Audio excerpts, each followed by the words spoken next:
Real estate is an ever changing complex field that can be overwhelming for anyone who is not an experienced professional.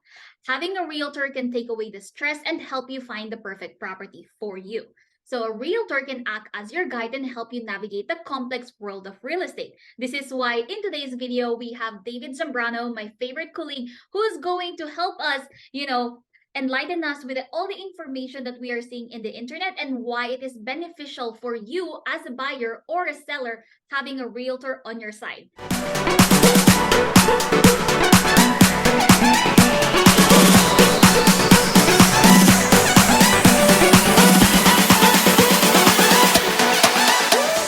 Hi, David. How are you? I'm doing great, Rio. Thank you so much for the opportunity to share this time with you. So I live in Sanford, Florida. That's north of Orlando. And I cover anywhere from Davenport, Kissimmee area, all the way to the East Coast and Daytona Beach. So most of Central Florida area. Awesome. Thank you so much. And if you guys are interested, all of his information will be in the description box below. So you can connect with him if you are in that area specifically. But anyway, without further ado, let's start with our first question. Why do they need to hire a real estate agent or a realtor like you when buying or selling a property? Yeah, I think that's a great question. And I'm going to step it up a little bit. And it's not just any agent. It's a real estate professional that understands the market, the current conditions, the things that are moving the sellers, the things that are moving the buyers. We live and breathe this information every day. We're studying ICU Rio. You go to different classes and different workshops. Those agents that are taking the time to educate themselves are going to make sure that the buyers and the sellers get the best deal in the shortest amount of time and in the best areas possible. So when you're looking to buy or sell, make sure that you're talking not just with any real estate agent, but with a someone that spends the time educating themselves to know exactly what's happening in the market. Absolutely. That's a really, really great advice. And because also just recently I have a buyer who was telling me that he is having a hard time finding a home because it's almost like a full-time job. There's so many things that you have to know, and if you are not aware of this knowledge, you can be ripped off or buying a bad property or something that doesn't align with your goals. So with that being said, what could be the risk of not having a real estate agent or hiring a realtor? Yeah, many things can go wrong. That's what we do. We see the potential risk of what can go wrong in a real estate transactions, and we try to stay ahead of it. So the knowledge that we have from previous experiences allows us to make sure that the buyer or the seller don't make any of those mistakes. So, what are the things that can go wrong? You can buy in the wrong area, like you said. You might be thinking, hey, I'm going to be close to the school, but maybe you're on the wrong side of town where you didn't really want to be in.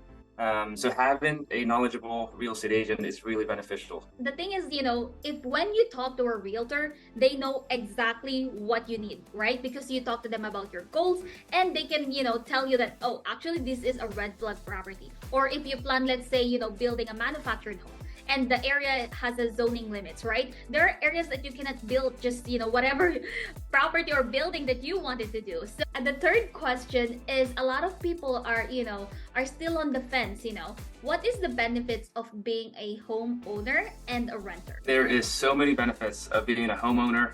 I have a dog, so having a house where I don't have to worry about whatever she does, having my own yard and a fence, being able to update the house to my liking.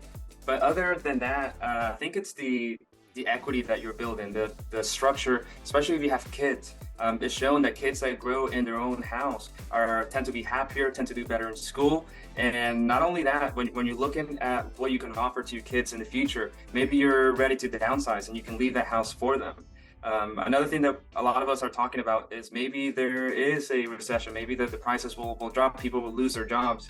The comparison between being a renter and a homeowner. A renter, 30 days without making a payment, you're out on the street. If you're a homeowner, the banks, the lenders, by law, have to work with the homeowner to make sure that they're making the efforts to stay in that property. So there's a lot more protections being a homeowner and a lot of benefits of being a homeowner compared to a renter. Really, guys, think about this. What are your goals in the next 5 years? I think we can start with that conversation, right? Because if you maybe plan on, moving to another state or another city in the next 1 or 2 years or 3 years, right? Maybe it's not really that beneficial to become a homeowner. If you plan on moving into another city and don't want to deal with renting it out, right? But if your goal is if you are staying in a place where, within 5 years, and then after that you can either have an exit plan, then that's when it becomes, more beneficial to you. This is why it's really, really important to talk to a real estate professional that can guide you on what is the best way to move forward, right? And then with that being said, I know, David, you are so knowledgeable, and you know what your market is. What do you think will be, the housing prediction in terms of like this year that we are into? Yeah, so I think everyone's kind of thinking about that, right? Let's step back a little bit and understand what happened. So 2020 came in, COVID happened, the whole country shut down, people were losing their jobs, and we had a bad economy. So the Federal Reserve had to stimulate the economy. They did that by printing money and by reducing the federal rate, the interest rate. So what happened 2 years after very low cost of to be able to get loans to buy homes, that increased the prices, not just in homes, but the inflation. So now the issue is we have high inflation, and we're trying to reduce that inflation to a normal level, a 3% level. Right now, we're about 7%. So the Fed have already mentioned that they're going to continue raising the rates until we see that inflation coming down, and then they will reduce the rates. So we're already seeing the rates coming down a little bit. I expect that they're going to bounce up a little bit more. However, they will come down sometime around summer. However, the thing that people are saying now is like, I'll just wait until the rates get lower, maybe in the 5%.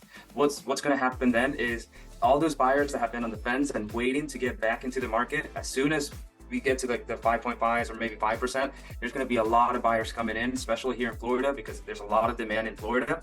And it's just what's the supply and demand? If there's a lot of demand, the prices are going to come up. So I think right now is the best time to buy, because there's a lot of seller concessions. The amount of money that people are bringing into the closing table is not as much as last year. Last year, if you remember, in this time, January, February, people were offering 10, 20, 30, even $40,000 above asking price, waiving appraisal, and it was just like a crazy market. So right now, I think it's a good time to negotiate with agents like you and myself to know exactly what the seller's looking for and what you can ask them to help you out with. Exactly. And I think that leads us to our next question, right? Which is it time to buy now or later? And see, David have really explained to us the supply and demand and how it works, right? And right now, since we are doing, with good with our inflation, actually the inflation is down. So really, this is really the best time to buy. And if interest rate is the one who's holding you back, in terms of buying a home, have you guys heard about the 2-1 buy down? So you can refinance and have a better rate. So if you guys have been, thinking of buying or selling real estate, this is actually the best time to buy. If you guys need more information, because real estate is really an ever-changing complex field, and it can be overwhelming. So we don't want to overwhelm you with just one video. And we can customize this to your liking, to your goals, on how you see your future. And maybe we can also create an exit plan strategy if you are someone who's looking to invest, right? Instead of just having a primary home. Please feel free to contact me and David. We are here to help you. And if you got value from this video, please don't forget to give it a thumbs up and comment down below if you have any questions. But David, before we end this video, any last advice to our viewers who's looking to buy or sell their houses? Yeah, I think there's a small quote that I remember. Is it says, "Don't wait to buy real estate. Buy real estate and wait." So it's the same idea as your investment accounts, or your 401ks, or your 403bs, or your Roth IRAs. The earlier in life you start investing, and that's what a home ownership is. Like, you're paying a mortgage, but some of that money, the principal, is paying down a loan, and you're generating that equity over time. So the earlier in life you start owning properties, and hopefully, you were talking about someone who lives in a place for 2 years. Let's talk about a college student that comes into Orlando to go to UCF. Maybe they can rent and spend $15,000 a year in rent, or they can buy their own property, and by the time they graduate, they can actually have a rental property, that cash flowing property that will help them buy their next place. So again, the best time to buy is always now. I've always believed that. I don't think there's ever been a time where people say home prices are cheap. There's always something happening in the market. Either interest rates are high or competition's too high. There's always something happening. So get in touch with one of us. We'll be glad to kind of walk you through the process and make sure that you generate wealth through real estate. And I appreciate you for giving us your time to share your knowledge and expertise with our viewers. Again, all of his information will be in the description box below and on his background. If you guys are interested, please do not hesitate to ask us. We're here to help you. Again, see you on our next video. Thank you.